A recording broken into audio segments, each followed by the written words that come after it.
Hit record. Okay, so the first thing we need to talk about is the Facebook pixel. So the Facebook pixel is what tracks whatever pages you've been on. So when people say, oh, you've been pixeled, that's what that means. So let's say you go to Amazon and you look up something, and then all of a sudden in your Facebook, it's on the sidebar or it's in, you know, your feed. That's why you were pixeled on the page that you landed on. So if you're going to do a Facebook ad that is about conversions or leads, that means you want somebody to have registered and gone through the whole entire opt-in, not just gotten to your opt-in page, but got to checkout. So the thank you page. So you want to put the pixel on the thank you page because there might be more people that land on your opt-in that then actually sign up, right? And you only want to track the people that are signing up. So for example, let me share my screen. Where is this? Let's see. There. Okay. This is one of my opt-ins, right? So this particular freebie, you know, they'll put their names in here, but they will land here when they hit submit, right? So in this particular page, in the header, now I don't know what you guys use. I use Optimize Press. Whatever you're using, somewhere, somebody, your web designer, if you have one, will know where to put this. But for mine, you have to put it in the header, and I'll show you where to get the code in a second. But when I go to edit, I think it's layout settings. Nope, sorry. This is going to be a little bit of go back and forth. Okay, so in my other scripts, my Facebook pixel, see how it says header in this one? This is my Facebook pixel code, and that's how the ad is going to know how many people actually checked out. Does that make sense? Okay, so that belongs in the header. So when you go back to your ads manager and you create an ad, you're going to name that pixel a little further on and then use that URL, this URL right here, which is my thank you page. Nope, that's not my thank you page. Hello. Oh yeah, it is. Thank you page. So this is going to be the URL that you put in there, and I'll show you that in a second. So you guys want me to create an ad, right? Okay. So you guys know how to get to Ads Manager, right? Yes? Okay, get to Ads Manager. So create a new campaign. Around here, see, the reason why I go with conversions is because I want to know how many people are getting to the thank you page. I don't really care about traffic. If you pick traffic or engagement, then Facebook is really just going to give you people to put your ad in front of, and they're not going to care as much. I think it becomes a lot smarter in terms of its algorithm and figuring out who likes your ad when you use conversions, right? And why is this not scrolling for me? Is it because, okay, what is going on? Oh, hello, I have to pick one. Okay, conversions. And then you can name this Fab4 ad. And then if you want to, I haven't used these are somewhat new. You can create little tests and stuff like that. Okay, hit continue. So this is where you're going to set up your audience, and you can name this again. I tend to name it whatever my audience ends up being. So like if I say Canada, US, UK, book writers, I'll just name it something like that. You can name it whatever that you want. Destination is website because that's going to your website on the thank you page. And then this is where you have to pick your conversion, okay? So basically, every time you have a new freebie or something new like this, you're gonna end up with a new one. So this is defaulting to the last one that I put in there, which is actually the same thing. But what you would do is you would go in here and you would define a new custom conversion. And then I would stick in this URL with the thank you page, and you can do multiple ones here if it applies. And then I just name the conversion.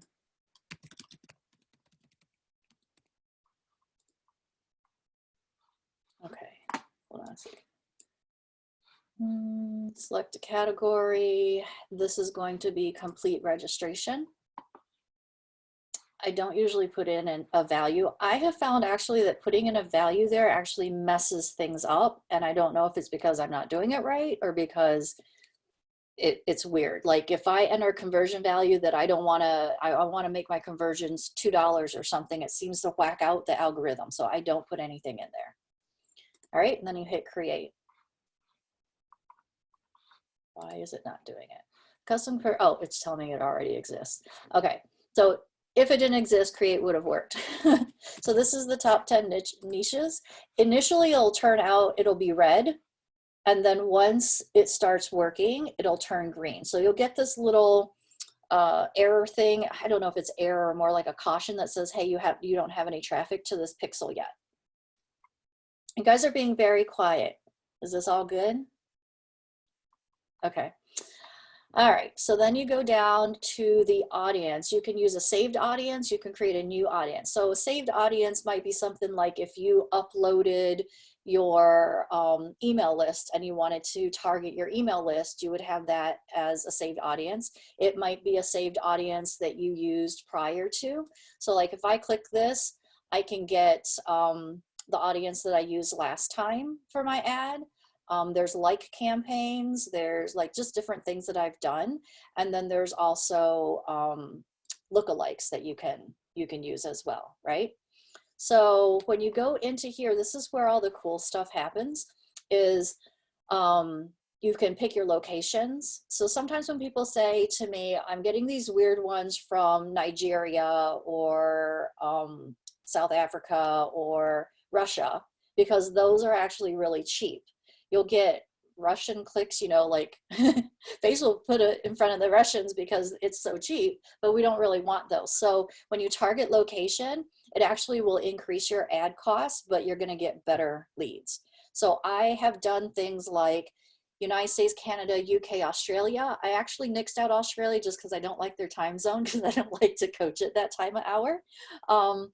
And I've also done like adding France, Italy, and whatever, and then also adding English speaking or UK English or whatever, just to narrow down. If I'm going to be in Italy or France, I want somebody who speaks English, because if they're going to be a book writer. So anyways, I can add different things in here. You can use the map as well. I've done that too. So let's try this. Let's just put Italy. And you can get pretty specific as well. So if I wanted to actually say Toronto, I can say Toronto. If I wanted to say Detroit, I could say Detroit. So you can get very specific, or you can just be like full country type of thing. Okay. Age. I've heard that doing the 65 plus is not really fantastic because it just includes everybody, that if you're going to do an age specific type of thing, that you should actually pick something. So mine are usually somewhere between 35 and 55. If you want to go to 65, what I've heard is you go to 64 and you don't go beyond that. You can pick genders. That's pretty self-explanatory. And then the detailed targeting is where really cool stuff you can find. So the other day I found that you can actually target INFJ, that you can actually target INFJs. I was so excited. You can target things like iPhone. What are INFJs? Oh, these are personalities. Oh. So I am an INFJ-T. Okay. You cannot do ISFJ though. So I was really kind of a little irritated that you couldn't pick them all. There are only 2 of them. INFJ and INFP were the only ones you could choose. I don't know why. So anyways, you can also pick, like, see how there's all these different iPhones. You can pick the most people who use the latest iPhones. Like that might be something that's characteristic, right? Somebody told me once that worked for them. You can also do things like engaged shoppers. So if you're looking for somebody who shops online, you can look for engaged shoppers. But if you don't know what those are, you can actually browse and do demographics and behaviors.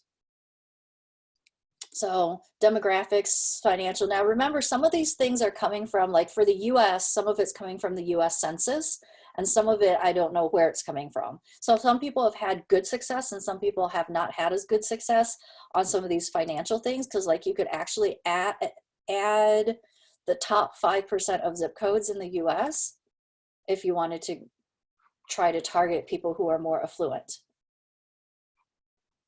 You can do life events, which are like, you know, birthdays, new parents, new jobs, newly engaged, you know, those types of things. Work, employers, you can do, why did it do that? Job titles. Oh, I guess this is asking me to do this. Okay, self-employed. I thought you could pick this. They must have changed this a little bit. Self-employed is supposed to be in here. Hold on, guys. Self-esteem, self-employed. It's under interests. That's really odd. So self-employed is under interests. Anyways, you can see how like all these different things, you can start getting pretty specific. Look at that, soccer. You can target soccer. I wonder if you could target handball.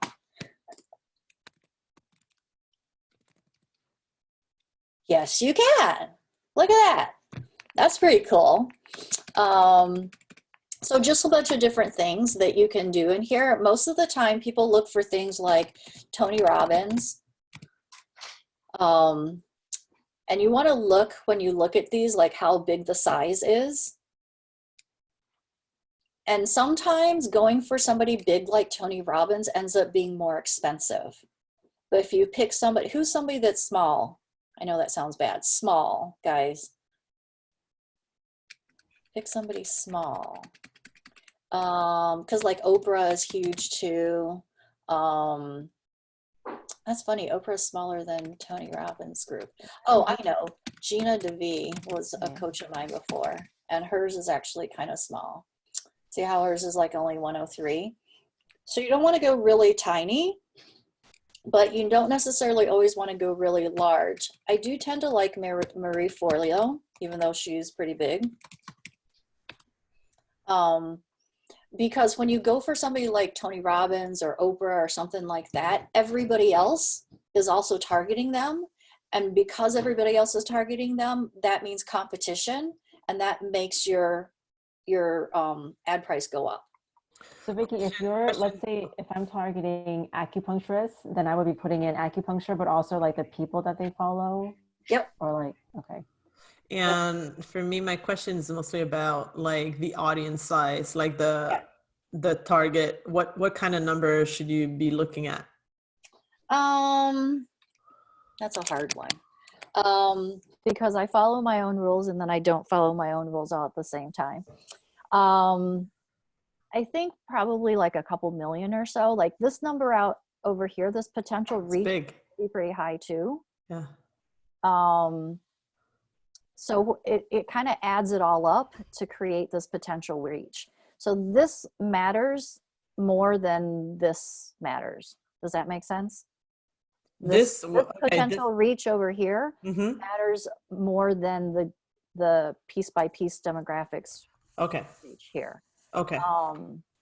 You just want it to add up to enough people. Does that make sense? Yeah. Because if this is too small, then your daily results and reach and conversions are going to be small. Does that make sense? Yes. Because it's not going to know the number of people. And then again, if it's small, it's going to start putting it in front of the same people over and over again. So 22 million, is it a good number then?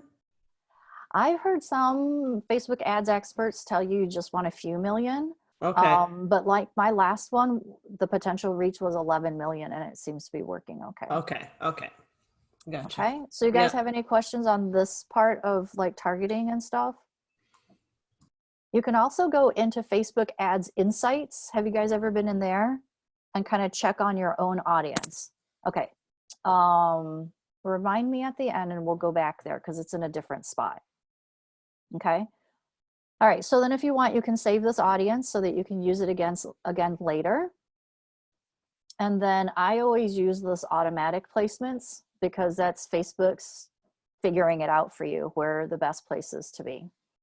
Then I always do my daily budget. It always starts at 5. And what Facebook ends up doing, it takes them about 7 to 10 days to get smart about your ad. So I leave it at $5, unless for some reason it's gone like really, really well. I leave it up at $5 for at least a week. And then when I raise it, I only raise it by $1 or $2 each time. You don't want to raise it too fast, because then they all of a sudden think that you've got all this money to spend. Okay, got it?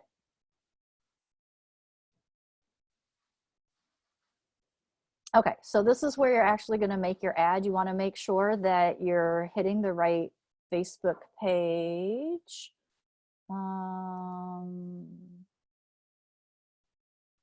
And then if you're hooked to Instagram here too. And then you can do different types of formats. Carousel ads I've heard work fairly well, but I don't like the way they look personally. You've seen them, right? The ones where they have multiple pictures that you can scroll by. Do you guys like those or not? Yes, no? For a product, like if I'm looking at, shoes or something, it's great. Yeah, okay, because I've gotten, I don't know, when they come through, I'm like, they're ugly. Anyway, so I usually only use a single image, or I use a video. What's really cool is that you can turn an image into a video with Facebook's creation type of tools. So you can add your media, you can create a video, you can create a slideshow, so you can do any of these things in here. So let's just add an image. So you can either upload one, or you can use one from before. I have no idea what that is. Oh, that was my T. Vicki, what's the rule for text on images or something? Yeah, so you can go to text overlayer, and you can actually upload your image there, and it'll tell you if it works. It's like 70% or 30%. Sorry, I said that backwards. So you can go to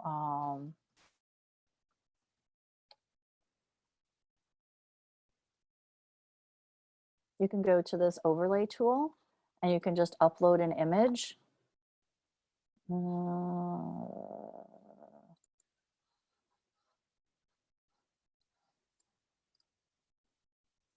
I don't think this one has any text on it, but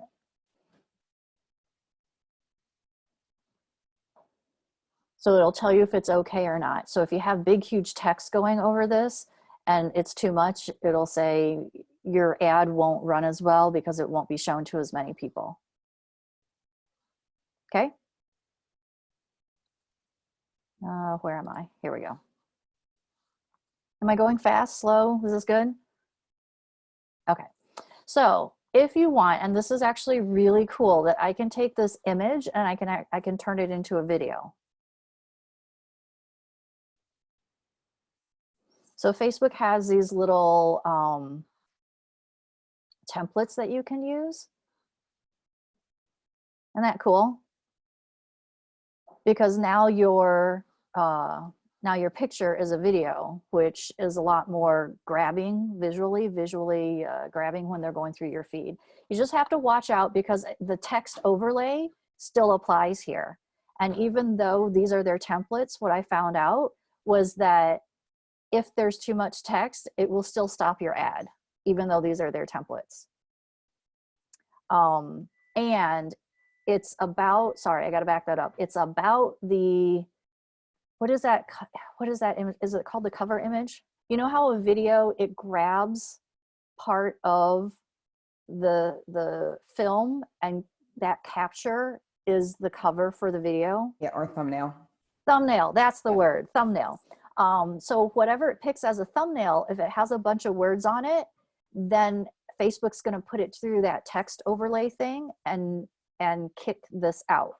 So you have to pick a cover for it that's more like this, that doesn't have the actual text on it, so that it will be approved. I learned that the hard way. Okay, cool. I'm just going to leave that as a picture. So then in the text, the primary text, you put in all your ad stuff. So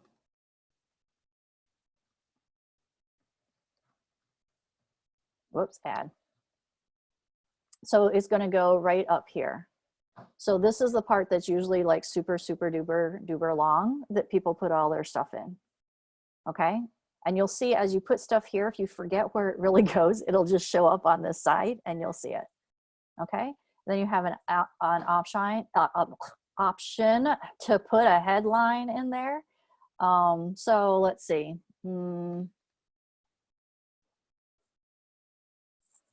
So now you see where it goes. It's right there. The display URL. So like if I put in www.vickiegould.com/Amazon.group,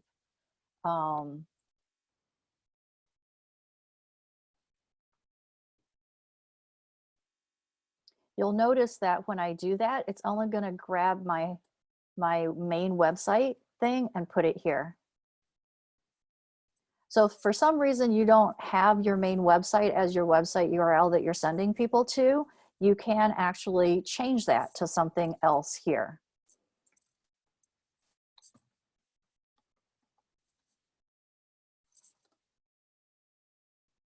See? So the display one is going to will override what defaults from this website URL. So you can make it pretty or whatever. And then the description is this part. Say again? Question. So if the one you added, if you don't have a pretty link, it will still direct them to what you originally put in, right? So the display link, whatever it is not where they're directing them to. It's right. The display link is just for show. Got it. Thank you. It doesn't do anything. Right. So your description here is optional. Sorry, I skipped that. And it goes right under here. You like that? We're really cool. Give me your email. That makes sense? Cool. And then this call to action button, what I have heard is that the learn more is the highest converting one. So I always leave it there.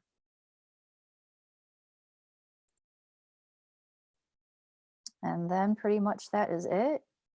And you hit publish, confirm, and you're done. That's it. See, it's not so hard.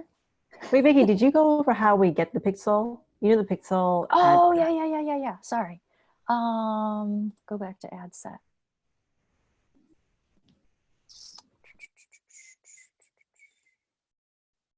So when you do the,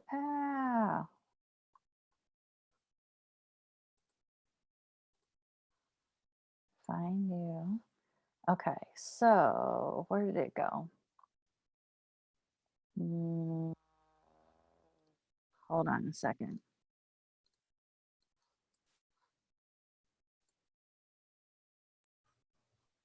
Okay, so there are two different ways. So if you have something already here, you can go into, and this is that ads section, right? So you go into, what is it doing? So you have hover. To share your screen. Oh, that would be good. I thought I clicked the share. All right, there you go. Thanks, Fabienne, for showing me that. Okay, so you go in here, and this is in the ads section, right? Where we were back at the ad set. If you look over here, you'll see where we are. So you hover over any of these and it'll take you to the source. So this is your pixel. So you only have one pixel number. That is your pixel number. They used to have it where each thing was a multiple different one, but it's not like that anymore. So you go into setup and you go install, hit manual, and then you go into here and you copy the whole entire thing. And once you copy that, then you can go into whatever thank you page you have, and then you paste it into wherever you need to paste it, depending on your website builder. That make sense? And Vickie, do you know what happens if you don't use a pixel? Does the ad just randomly go out? You won't know how many conversions you have, and so it won't be able to calculate the cost per conversion. My question here is, because now you put the pixel on the thank you page because this is the one that you want to monitor, but like, can you put, what about like the other pages of your website if you still want? Good question. It's actually really good to install the pixel on every darn stinking page of your website in the first place. Okay. Because if later on you decide that you want to create a custom audience of people who've been to your website in the last 30, 60, 180 days, it's going to look for this pixel Okay. on your But website. isn't it messing up your stats for this campaign that you're doing though? No, because you are specifically telling it that it's the pixel on this URL Oh, got it. that you're looking for. Cool. Thanks. Make sense? Mm-hmm. Okay, so the other way that you can get here, if you don't come through this ads thing, if you want to just grab that, let's say because you are installing it on every page of your website or your blog or whatever, so install it everywhere, is that you go into this events manager, you go into pixels,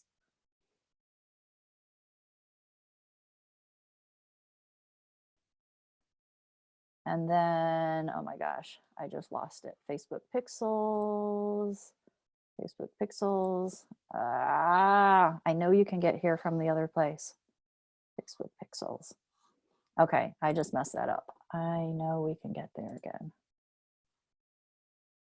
And I'm just going to keep clicking it, apparently. It's not going to do anything different. I know you can get there from a different place, guys. Tools. See why this is called the somewhat dangerous but not expert Facebook ads training? I don't know now. I was there a second ago and then I closed it because I thought I could get there again. I am in the right place. You're supposed to be able to get there again. All data sources. I don't know, guys. You should be able to poke around here and get back to it the other way around, which takes you pretty much back to this same exact page here.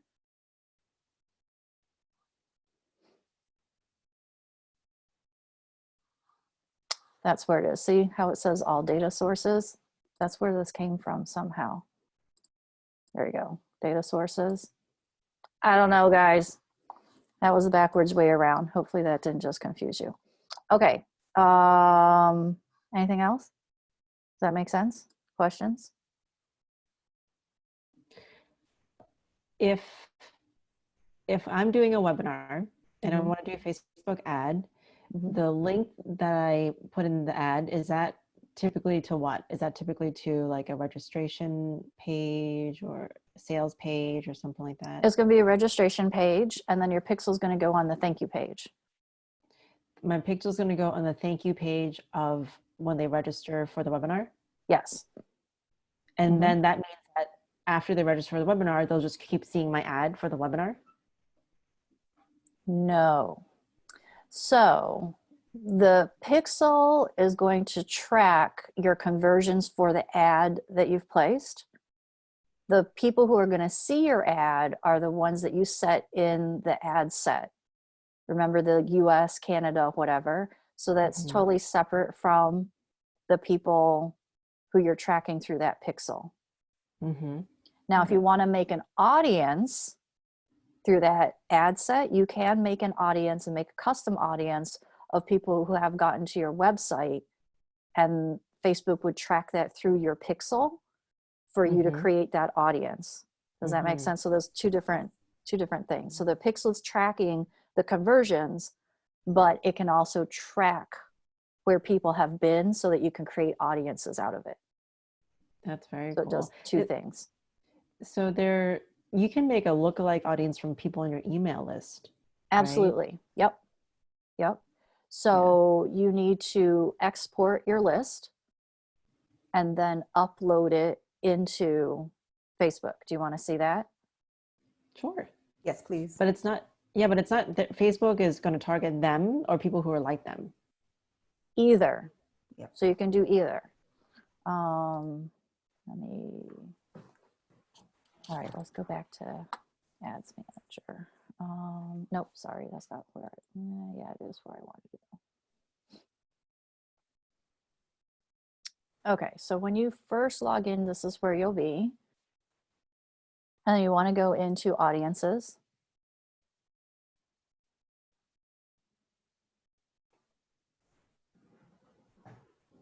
And so you'll want to create an audience. and you can create a custom audience. So this will be your email list, will be a custom audience. So you would click customer list. Oh, gotcha. And then you would have a CSV file.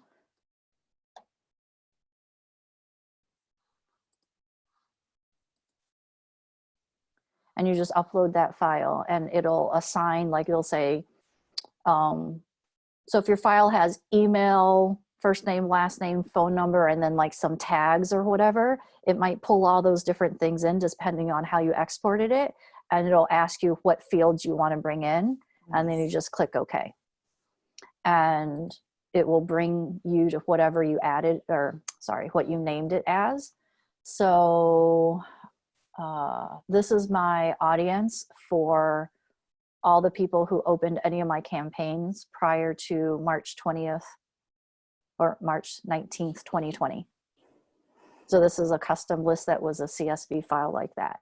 Now, what I can do is I can go back in here and I create a lookalike audience. And you click your source. See how like I can pick my default pixel, and that'll be like all the things that were all the people who are on my website.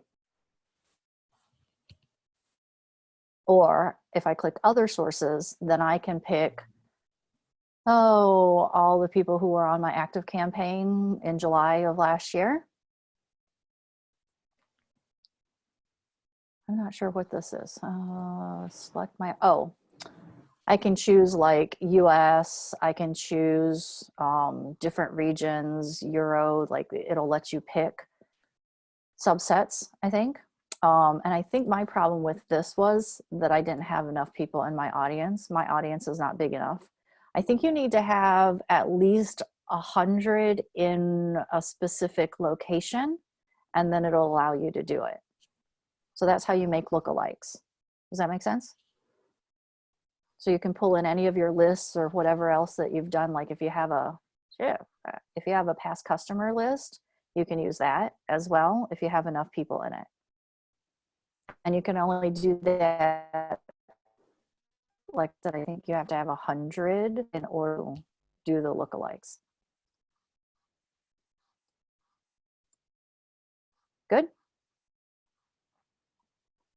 Okay. About the budget. So you decided Yes. to put it at $5 like at first per day, and then the week after you increase a dollar per week. That's what you said? $1. Well, every time I increase it, it's like $1 to $2. So the recommendation is not to increase it more than 20%, which makes it $1. Okay, cool. And is there a reason why we start at 5, like not at 25 or not at like, I don't know. There? Vickie. Yeah, we're still here. I see you, Vickie. Yeah, she's frozen. Zoom. Internet's so bad here now. I think it is everywhere because everyone's now on it, right? Yes. At the same time.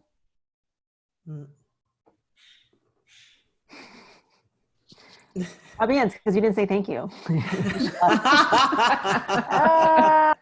Yes. You're funny, Anna. Okay. There she is. Yeah, hello, Vickie. Yeah. She's back. You guys were all recorded on that, you know. Whatever you said. Well, sorry about that. It's nothing mean. Yeah, I was just asking. I don't know if you got my question, but I was just asking about the $5. Like, why not 25, or why not? I don't know. Like, it's always better to start with $5, or? Oh no, she froze again. Oh, I'm here again, I think. Okay. So the recommendation is to raise it 20% each time if you're gonna raise it, and not to give it a huge amount. I personally think it's because Facebook thinks that like you're really happy with that. So like if you're gonna inch it up, there is some sort of formula, some sort of like reasoning. It has to do with what it thinks that you want. I know that's very vague. So for instance, when I raise it, I'll usually raise it at a time where it's doing really well. So it's almost like an indication where I'm telling it, hey, I like the price that you're giving me right now. So even if I had a budget of $100 a day, I would never start there because I don't want it to be like, oh, I've got money to blow. The less you increase it and the lower amount, the more it's going to try to optimize the price and bring it lower because it wants to help you get more conversions. Yeah, and it wants you to invest more into advertising too. Right. They say it's working. Okay. Yeah. All right. Awesome. And then when, let's say, when you run your ads and then you check how it's performing, what would be like the best, like what do we have to check the most to make sure that it's doing okay? You want to check the relevancy, but even that sometimes is not a massive, huge indicator. I've had Facebook ads experts tell me that they care about it, and then other ones tell me that they don't even use it for anything. Let me see if I can find this for you. Where did it go? So when you, okay. All right, here we go. This is where it is. So when you get into your ads, there's the account overview, there's the campaigns, there's the ad sets, and then there's the ads. So when you go and look at the ads and you scroll over, you can see some of these rankings. Like this one here, they were below average. I shut those off. And then the one that I have running right now, these are above average. Got it. You can also look at, there's some other reports and things that you can look at like these breakdowns that will give you more stuff in these performance. I haven't played around a lot with them, but it's kind of cool if you're nerdy about numbers. You can look at the delivery setup, you know, some of those things. The breakdown will tell you by time, by deliver, by action, but there's also a report. Gosh, where did it go? Oh, this I thought was really cool. You can look at things by age and gender, and then you get some information about the people who are interested in your stuff. Mm-hmm. So like for me, male, 45, 55, like those make sense, you know, for my population. And then there's as well, we are going to talk about insights. Do you guys want to look at insights? I haven't been in there in a long time though. Hold on a second. I gotta talk amongst yourself. Let me find where I need to go for this. When do you guys run ads? Like, let's say you're in a launch, do you run it before a launch? Or, you know, like if you have a webinar or something, like when do you run your ad before? That's a good question. You know, if you run ads, and then I'll let you guys when you run ads, your organic reach actually is better on the other things that you post on your page while you're running ads. So even if you can only spend a few dollars a day, it's better to run the ads all the time and continually run them. Because what I noticed was like I would run ads like 3 weeks prior to a challenge because I needed that first week for the ads to get smart. And then I would crank it up for the next 2 weeks. And then whenever I had any other organic posts or videos, they would get more views than when I didn't run ads. And the problem with the challenge is it has a date, you know? So I want now to have something that runs all the time, evergreen. So I'm always going to be spending $5 so that the rest of them can do better. Like all my organic posts can do better. Have you ever turned a post into an ad, like from your business page or something? Mm-hmm. Yeah, you can do that. Do those do pretty well? I would say it's a toss-up for me. What about you guys? Have you done them? And now you said boosting a post versus in a Facebook ad? Mm-hmm. Oh no, yeah, basically, yes. Yeah. No, that's two different things. Sorry. So sorry, what did you ask, Anna? I thought you said boost. That's what I thought I was asking. But it's basically a post from your Facebook business page that people already like and stuff, and then turning that into an ad, putting money behind it. Okay, so you can go to your Facebook business page and click the button and boost that ad. Or you can go into Facebook Ads Manager and find the post and create an ad from it. And they're different. So the difference is when you boost something, you don't have as much flexibility with the audience, right? Now you can, after you boost this, I don't know if you know this, Karen, after you boost the ad and you go into Ads Manager, you can find that boosted ad and adjust your ad set for it behind the scenes to make it a little bit more targeted. Now, when you do it the other way, Anna, and you go into Facebook Ads Manager and you find your post and then say you want to create an ad from that, now I can choose that whole, I have that whole ad set thing to use over again to target whoever I want and their demographics and whatever. So anytime you use Facebook Ads Manager, you get to be more specific.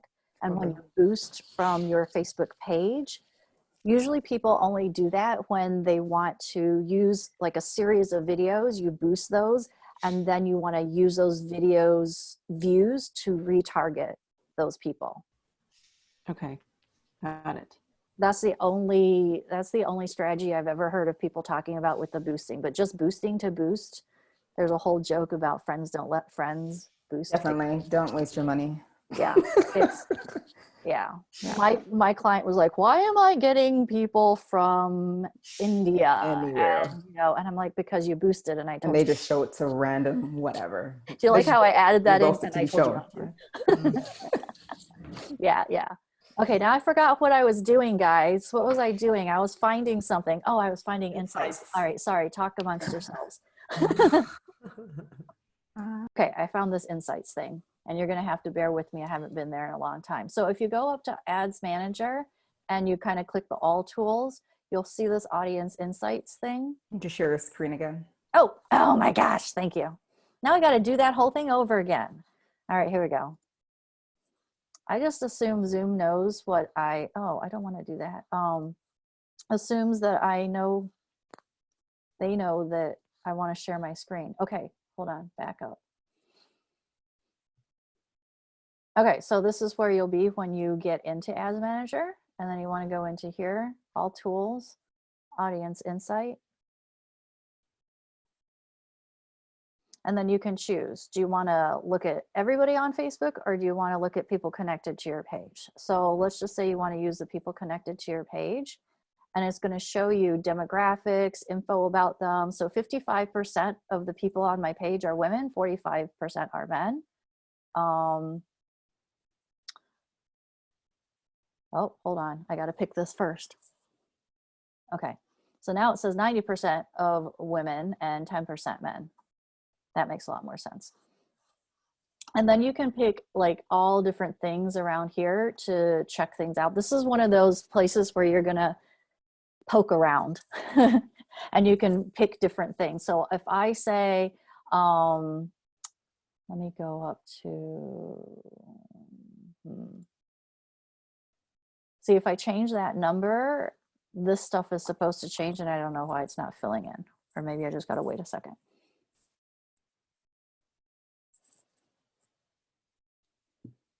I don't know why it's not doing it. You can pick all these different things. So like some of these things on the side, if you remember when we were doing the ad set, these things are some of the things that you could pick in those interests. Yeah, Fabienne? Were you saying something? You're waving? I was just saying bye to Karen. She had to leave. Oh, she had to leave. Okay. These things on the side, you'll see that a lot of these things are the same things that were in those behaviors. Remember when we were going in there? So like we can look at food and drink, people who like chocolate. And so this is like one of those places where you can really poke around and see what your audience might like or demographics about your stuff. And I don't know why this isn't filling in for me. But it's supposed to show you all sorts of stuff. So this is just a fantastic example of how it's not working right. Do you guys know about the Facebook ads library? Yeah, Okay. actually, I do, because you put that link on the A players, and I was looking for resources on Facebook advertising, and then I saw it. I was like, oh my God, Yeah. that's So awesome. you can go into the Facebook ads library and you can pick people that you like. So obviously I picked Brian Tracy the other day, and you can look at all of his ads that are running and see what he's saying. So who's somebody that you would want to check out, Fabian? Right now, let's say, I know, well, I would be just curious to see, because I see Selena everywhere. So I would just be curious to see what she has going on. So now you can see all of her ads. So you can click the ads details and you get more information. It's pretty cool. Mm-hmm. Don't plagiarize. Do not plagiarize. Of course not. But it's a cool way to just spy on stuff. I love Frank Kern, and he always has a bazillion ads out. Yes. So you can look at all of the different ones that he has. That's pretty cool. It is cool. If you need to get ideas about different copy or even photos that are working. The other day I saw one with gold toilet paper. It was pretty funny. All right, cool. Is that good? Yes, thank you. Oh, All wait. right, sorry, I was all over the board. What? So I have heard that crazy photos, well, this was years ago, so I don't know if that, but like photos, like when you see someone like sitting in a bathtub, or it's just like really random, or like a blue colored fox or something like that, right? So I've heard that crazy photos convert better. They do. Okay. What do you think about photos or versus video, or, what kind of photos? I think if they're unique, they stand out more. I think there's a lot of coaches who have, that standard, I look pretty and I'm typing on my computer out in an outside cafe photo. Like, I think everybody just scrolls by that. That's not a big deal anymore. But like that one that I was just showing with Frank Kern, where he was kind of like that, like it's just a little different. And so people get curious about it. So I think that's also why like the gold toilet paper one worked. There used to be one with a gold egg in a nest. I've seen that one. That one converts fairly well too. Although I think a bunch of people have caught on to that one because it's a stock photo. But anytime that they're different. So I have, one of mine's a GIF. So it's like me running across the thing. And then the other one, I think you guys saw, it has like the explosions on the side. I think stuff with motion that's quick, people tend to get curious and go, oh, what's that? And then they'll stop. Because really the picture is to make them stop, right? So when you look at an ad and you're thinking, well, why isn't it working? You have to look at the headline, you got to look at the copy, and you got to look at the picture. So sometimes if you want to split test, just split testing the picture is enough to figure out what is going to convert better, And then when you get to that point, if you're like, okay, I've got a lot of clicks, but I'm not getting as many opt-ins, then it's probably going to be the opt-in page. Like whatever's on your opt-in page is not converting well enough. Wow, that's a great point. Yeah. All right. Cool. Thank you. Yeah, it was great. Yeah, thank you.